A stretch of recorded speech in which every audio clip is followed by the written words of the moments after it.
The verdict is in. NASCAR was hyping a huge increase in viewers, new fans coming into the sport. But was that actually the truth?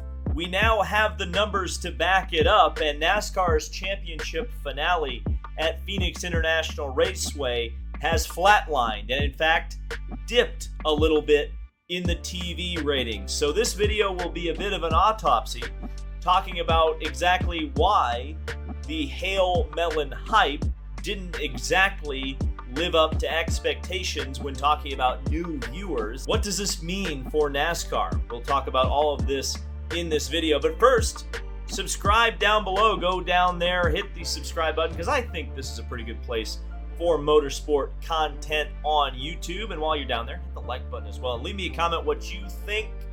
But first, somebody else who thinks this is a pretty good channel, our sponsor for today, HelloFresh. The holidays are just around the corner, and HelloFresh makes this busy time of year easier than ever with chef-crafted recipes and pre-portioned ingredients delivered right to your door, so you can spend less time meal planning and prepping and more time with your family. You already know that speed is my priority around here, but quality is HelloFresh's priority. Ingredients travel from the farm to your home in less than 7 days, so you know they're fresh, fast, and quality. Busy days and late night call for more flexibility, and that's why HelloFresh has plans that work with your schedule. You can change your preferences, delivery day, and address in just a few clicks. Go to HelloFresh.com and use the code LAND70 to get 70% off plus free shipping. That's LAND70 at HelloFresh.com for 70% off plus free shipping. All right, so the TV ratings came out today for NASCAR's championship finale at Phoenix International Raceway. These numbers come from our good friend of the show, Adam Stern, saying that NBC earned a 1.86 rating and 3.2 million viewers for Sunday's NASCAR Championship. Compare that to last year, which was a 1.95 rating at 3.214 million viewers last year. So a little bit of a drop, not too big in the actual amount of people watching the race, but obviously a drop when we're looking at the overall TV rating. And the overall TV rating takes a lot more into account than just how many people tuned into the race. There's a bit of a complicated formula with how many actual quote-unquote households were tuning in versus how many had their TVs on. It's a bit of a weird formula, but that's the number that Nielsen, the company that puts the TV ratings out, has come to. And I think it was a bit of a surprise Pikachu face moment for both the Steves at NASCAR, Steve Phelps and Steve O'Donnell. Because last week, and we touched on it briefly in a previous video, the two Steves talked at length on the Hail Melon at Martinsville and the effect they thought it would have on the sport. Now, during the State of the Sport address, I should say. I'm going to play this 2-minute clip for you guys of first Steve Phelps and then Steve O'Donnell talking about this, and then we're going to respond to it, because I don't think it went the way they thought it was going to. And if you look at the social media numbers alone, over 100 million views of what happened on Sunday afternoon. So what does it mean for NASCAR? I believe that we're going to get new race fans, right, that are going to tune in on Sunday to see what's next, right? What is going to happen on the racetrack on Sunday? And I will say this, I'm sure Ross Chastain has a lot of new race fans for what he did. And it's going to be something that will go down in the history of, I'm sure Winston is looking at that and figuring out, is there an exhibit or a loop or something that's going to happen around what that is? Because it was historic.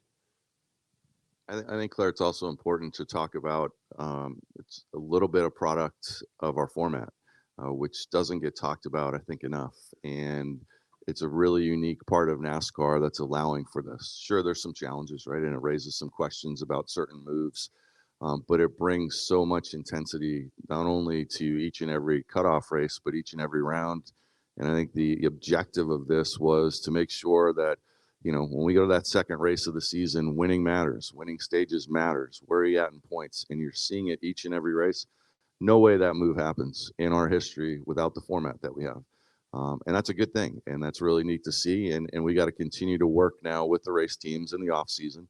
There's a lot of dialogue, of course, of what do you do? But I think we've been pretty frank of, we're going to officiate the race the same way we have for the first 35 races. Okay, now some really important context. The TV ratings this year for NASCAR overall throughout the year did go up by about 200,000 viewers. Now, while a lot of people are going to look at that and say, oh, that's great. 2019, 2020, the ratings were terrible, and we're starting to see an increase. The reason that the ratings went up, the biggest reason, is the fact that NASCAR finally pulled the trigger on the Russian roulette that is starting the Daytona 500 at 4 p.m. in Florida in February, and they finally didn't get rain. So they had a live Daytona 500, and their biggest rate, I want to say their biggest race of the year, and I'll get back to that because I think NASCAR doesn't actually think the Daytona 500 is their biggest race of the year.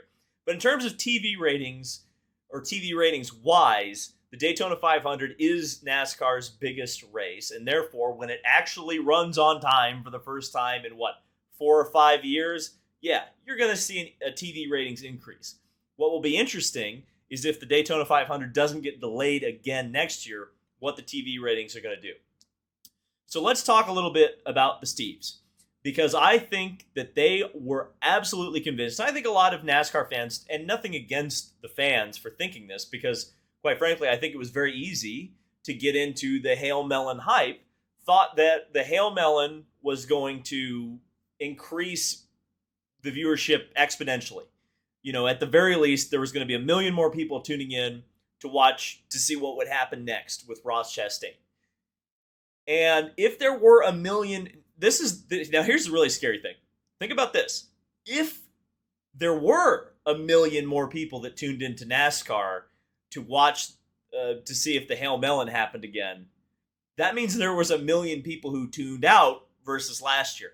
Now, I don't think it's that drastic, but if there was an increase, it only got them back to the break-even point with last year in terms of the TV rating, in terms of the amount of people watching the NASCAR season finale break even after 100 million view clip on the internet.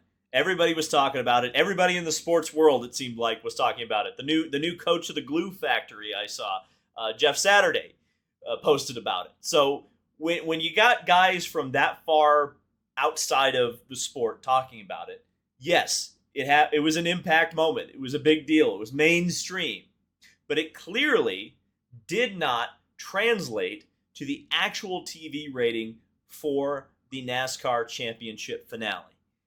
I think there's a lot of factors that go into this. And first and foremost, I think we need to understand that people aren't as stupid as you think they are when you're thinking about, how do we get people to tune in to a race? And I think asking TV viewers in the height of NFL season, even if the NFL product is terrible this year, again, I'm a fan of the glue factory. I've watched some of the worst football you could ever imagine this year. And yet, I was still, while the glue factory was playing the Patriots, I watched the Colts game more than I watched the NASCAR Championship race. Why? Because I knew that nothing was going to happen as a race fan until that last stage. And by the time the Colts game was completely out of any kind of competition, the NASCAR race was in its last stage, and lo and behold, the biggest moment of the race where Ross Chastain spun and crashed Chase Elliott out of the race. I saw that happen, saw Joey Logano win the championship, but me, a race fan, chose football over NASCAR.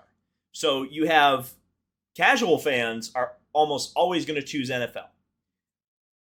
I think there's about 2 million hardcore NASCAR fans who will watch every single race in the country. So, judging by the fact that there was 3 million viewers for this championship race, you probably got 1 million casual fans to tune in. And if that was totally the Hail Melon, great. But I think it's a huge stretch for even the casual sports fan to think that they're going to invest 3+ hours in a NASCAR event just because there's a promise that they're going to get a 6-second TikTok moment to watch and enjoy. And let's not mince words here. That was a TikTok moment, what Ross Chastain did. It was the perfect thing to get 100 million views on TikTok. But it's not the perfect thing to get people to tune in for an automobile race. Because, let's remind everyone, before Ross Chastain did the Hail Melon, Martinsville was a boring as hell race, and everybody was complaining about it on social media. Phoenix has been the championship decider for the last, 3 years? Everybody knows what to expect at this point from the Cup Series at Phoenix. So, anybody who was curious about NASCAR probably looked at it and said, oh, Phoenix. I tried to watch that last year and it was kind of boring. Let's switch back to the NFL game.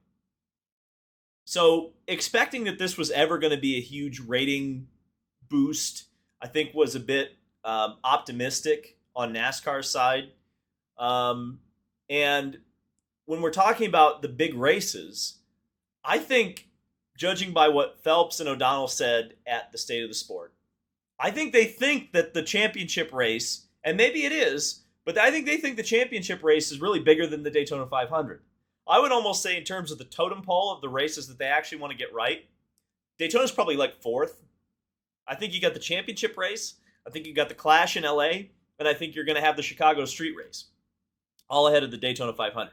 Despite the fact that in terms of ratings, the people choose what they want to watch. And what they want to watch is Daytona. They don't want to watch Phoenix. And so the conclusion perhaps is that you should end the season, and I can't believe I'm saying this, is you end the season at Daytona. I bet you would get that viewership increase that you thought you were going to get with Ross Chastain and the Hail Melon. And I hate to say that, but if you're going to gimmick it up, the final gimmick, as I've been saying for a couple of years, is to end the season on a super speedway. I think that may be where things are headed. But we'll see. I think it's very interesting, and I think these numbers, with all that hype going in, and the expectation being so high, and then seeing those numbers, I suspect something will change. We'll see. Maybe not next year, maybe the year afterwards. Let me know what you think down in the comment section below. This has been David Lane on YouTube. There's a ton more content to come. Oh yeah, we're going to talk about different motorsports too, not just NASCAR. We'll see you in the next video.